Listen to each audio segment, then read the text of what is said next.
Water. Go. Centaur systems. Propulsion. Go. Pneumatics. Go. LO2. Go. LH2. Go. Has gas. Go. Electrical systems. Airborne. Go. Ground. Go. Facility. Go. RFFTS. Go. Flight control. Go. GC cubed. Go. COM. Go. Umbilicals. Go. ECS. Go. Redline monitor. Go. Quality. Go. Op safety manager. Go. ULA safety officer. Go. Vehicle system engineer. Go. Anomaly chief. AC is go. Range coordinator. Clear to proceed. Launch director.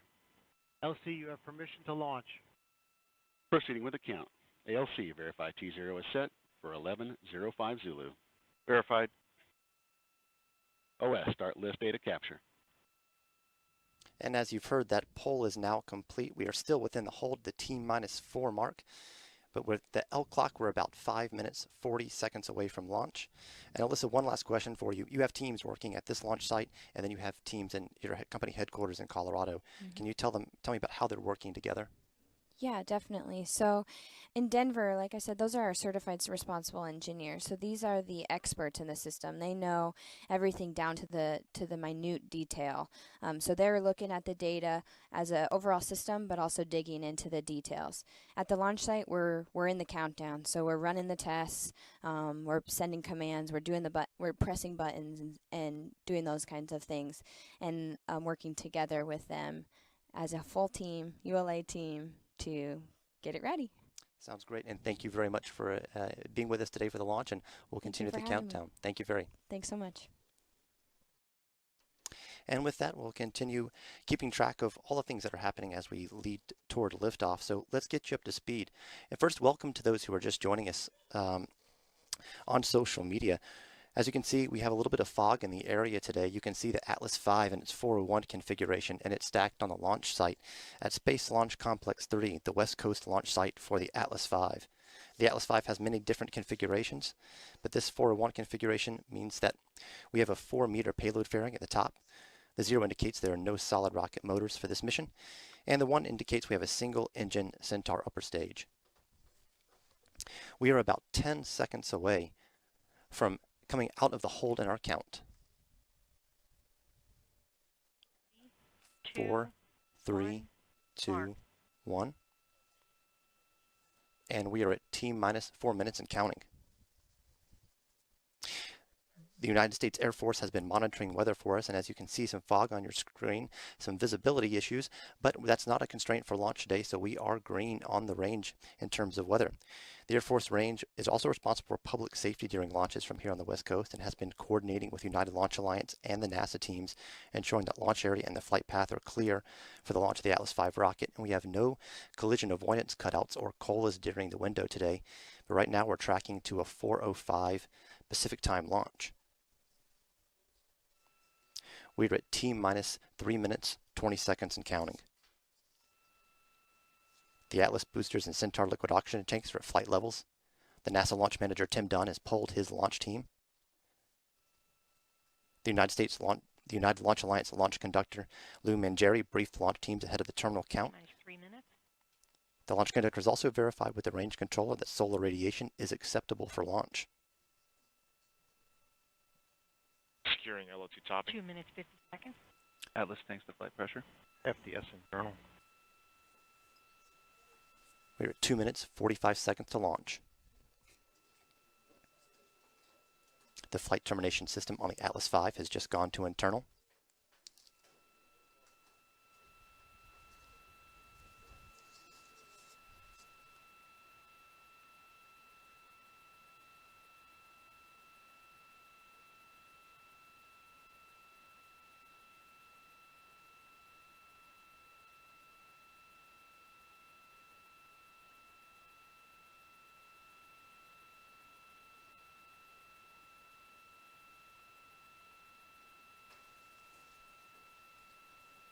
We're at just about T-2 minutes and counting. 1 minute, 59 seconds. Vehicle internal. 1:55. Launch sequencer start. 1:50.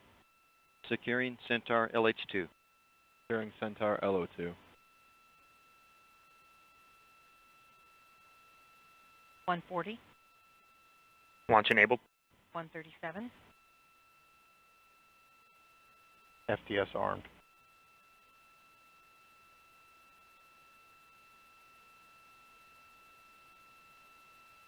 You're looking at a live shot of the encapsulated spacecraft on top of the rocket at Space Launch Complex 3. LCU armed. FCS The count launch started. azimuth or flight path tonight will be in a southeastern direction, hugging the coast of Southern California and Mexico. 1 minute 10, Vent valves locked. We're about 1 minute, 5 seconds away from launch. T-minus 1 minute, Rock, report range status. Rock, range is green. And we have just heard confirmation that the range is green. After launch, we'll be hearing the voice of United Launch Alliance's Marty Malinowski. He'll provide a status of the flight of the Atlas V and NASA's InSight. minus 40 seconds, We are listening in to Stable the at final step minutes 3. of the countdown.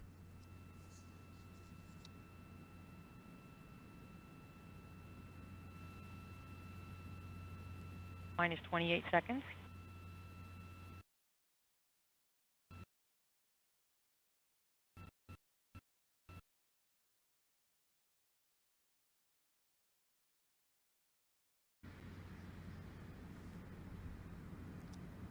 Eight, 7, 6, 5, 4, 3, 2, 0. And liftoff of the Atlas V, launching the first interplanetary mission from the West Coast, and NASA's InSight, the first outer space robotic explorer to study the interior of Mars. Controls. Pressures good. Check pressures and RPMs. Expect the band at this point.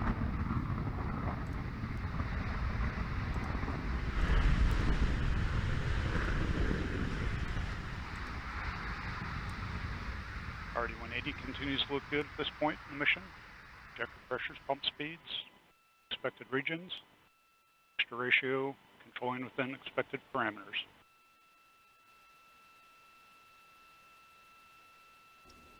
The RD-180 engine providing 860,000 pounds of thrust. Vehicle body rates continue to look good.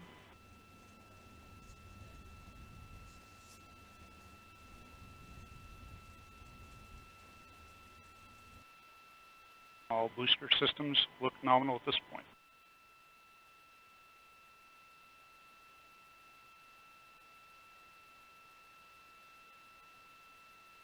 Mach 1. The rocket is now traveling faster than the speed of sound.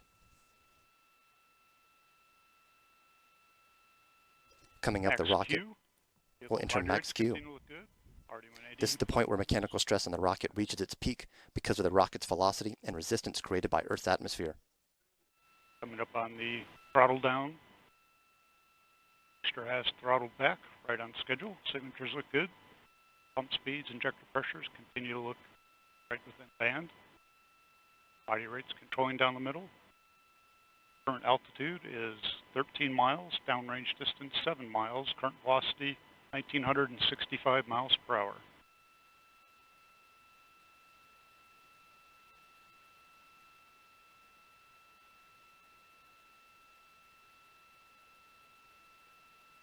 Closed loop guidance has begun.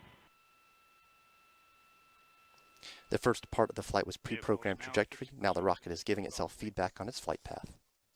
And Q alpha steering has begun. Body rates look good.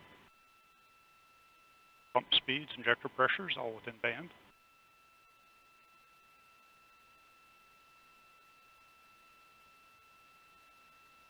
RCS pyro valve has been fired. System is now pressurizing flight level. Signatures look good.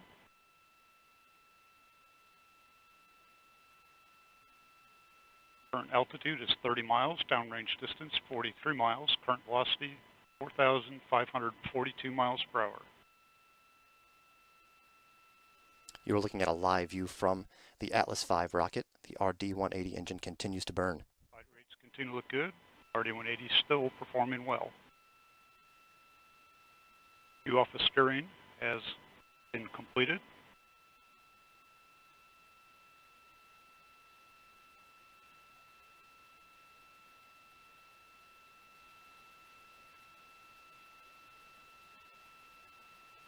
Booster is now 1/4 of its liftoff weight. Currently flying at 4 G's acceleration. Boost phase cooldown has begun. Pogo pyro valve has been fired. Moving the throttle to 5 G's.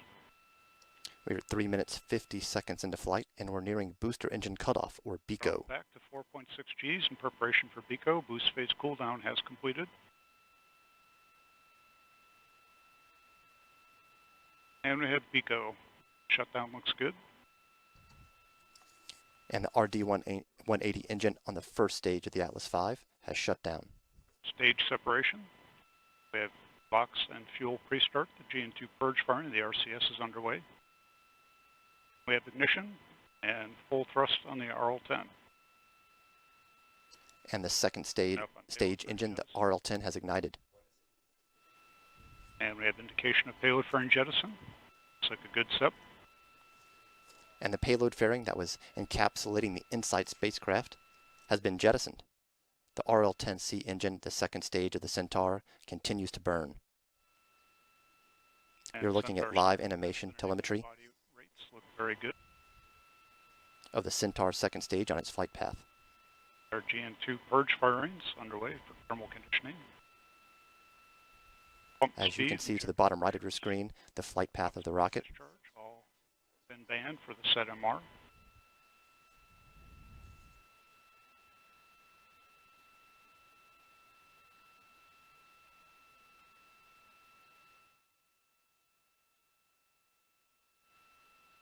And Centaur has gone to closed loop view control in a slightly fuel-rich mixture ratio correction.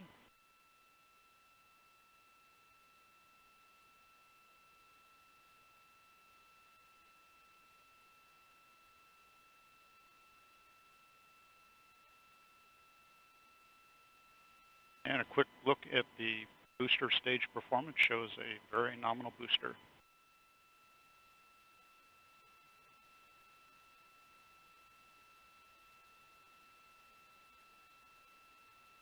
For those of you that are just joining us, we had an on-time liftoff of the Atlas V rocket carrying NASA's InSight spacecraft, as well as two small CubeSats called Marco. This burn is scheduled for 8 minutes and 56 seconds in length.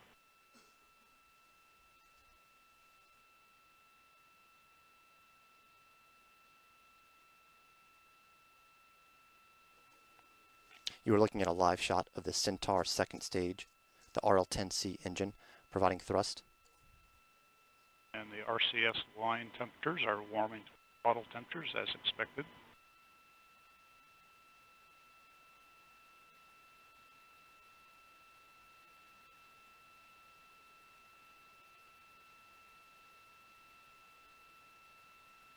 Centaur now controlling just slightly fuel rich.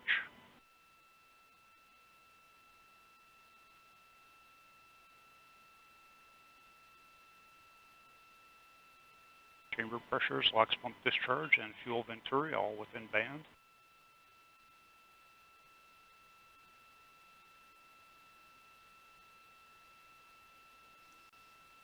We're at 7 minutes, 15 seconds into the flight. InSight being taken to its trajectory. This will be the first of 2 burns of the second stage. All Centaur systems look very good at this portion of the burn. Up on the roll to optimize to Tidris East.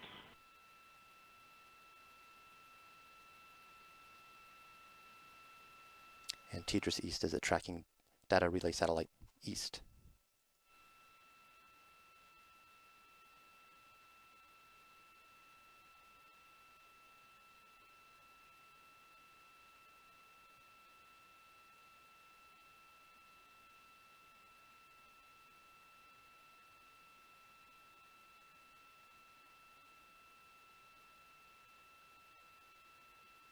And the RL-10 again continues to perform very well. Again, requesting a fuel-rich condition at this point in the burn. Chamber pressures, LOX pump discharge, and fuel venturi, all parameter. RCS line temperatures have nearly achieved bottle temperatures. Continue to see our thermal conditioning firings on the RCS.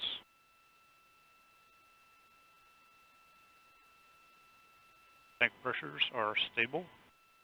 Body rates look good. Storage bottle levels are excellent.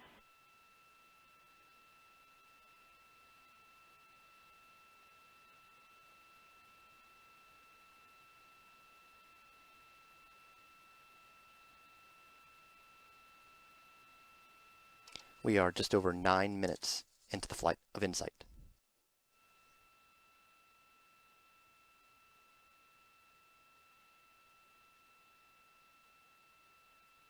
And Centaur PU is now controlling at a nominal MR. Engine response looks good.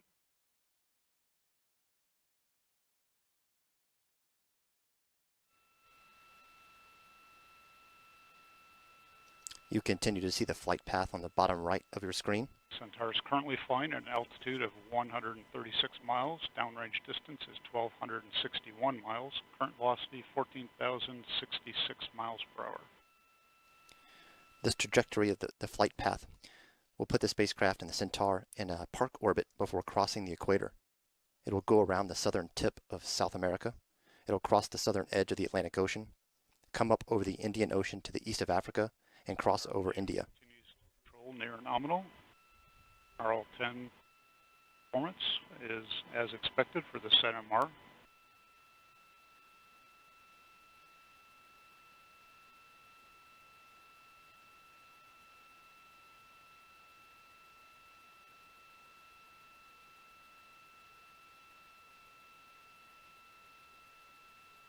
Centaur is currently at an altitude of 131 miles. Downrange distance 1,461 miles. Current velocity 14,790 miles per hour.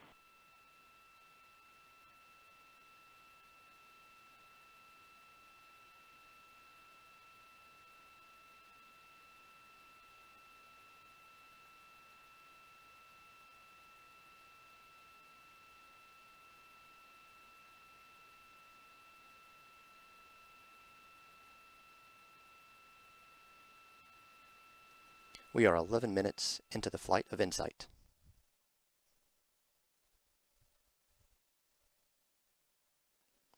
We have about 2 more minutes left in the first burn of the second stage RL-10 engine.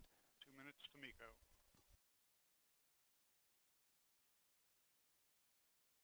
Centaur continues to look excellent at this point. Tank pressures, body rates, throttle pressures, all in family.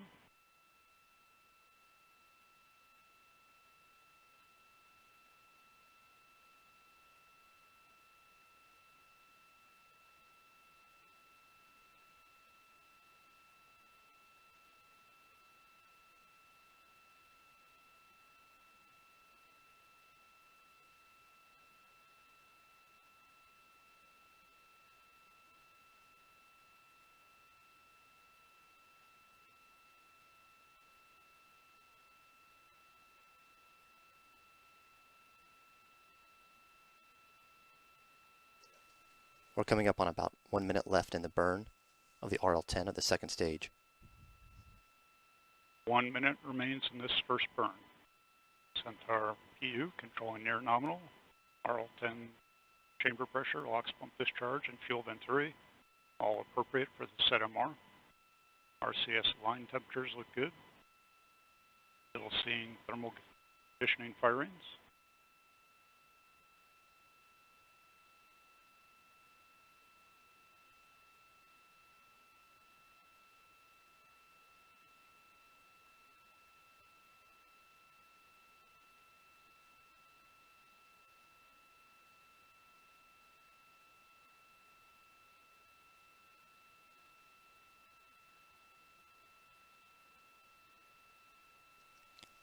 And we are now 13 minutes into flight, very close to the second stage engine cutting off for the first time for one of 2 burns that it will take. Centaur is now orbital.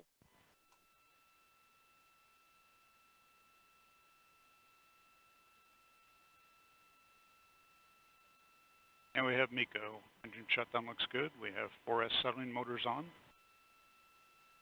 And you just heard confirmation from United Launch Alliance, Marty Malinowski, that we've had MECO, the second stage engine, has cut off for the first time. The first burn of the second stage, RL-10, being complete, we now begin the long coast phase of this mission. The coast phase will end when the RL-10 engine ignites for the second time for over 5 minutes. Start of the second Centaur burn will begin over northeast Russia. The end of the second Centaur burn will be completed over the northern Pacific Ocean. After the end of the second burn, we'll coast for about 9 minutes so that the Goldstone Deep Space Network is in view for the separation events of the InSight spacecraft and the 2 Marco spacecraft that are traveling along. And that will happen over northeastern Pacific Ocean off the coast of Oregon. So with the long coast phase underway, we'll now go back to Stephanie Martin. Stephanie? Thanks, Josh. For missions to other planets, the flight path has to be extremely precise to ensure the spacecraft lands or orbits in the correct direction. NASA's Amanda Griffin sat down with Callie Burke, the trajectory analyst for the InSight mission, to learn more about her work for today's mission. So Callie, tell us a little bit about your role for InSight. My role is the trajectory analyst here at the Launch Services Program. And so my job is to make sure that the rocket drops the spacecraft off at the right place and time in space. We have to consider these really complex journeys. You know, it's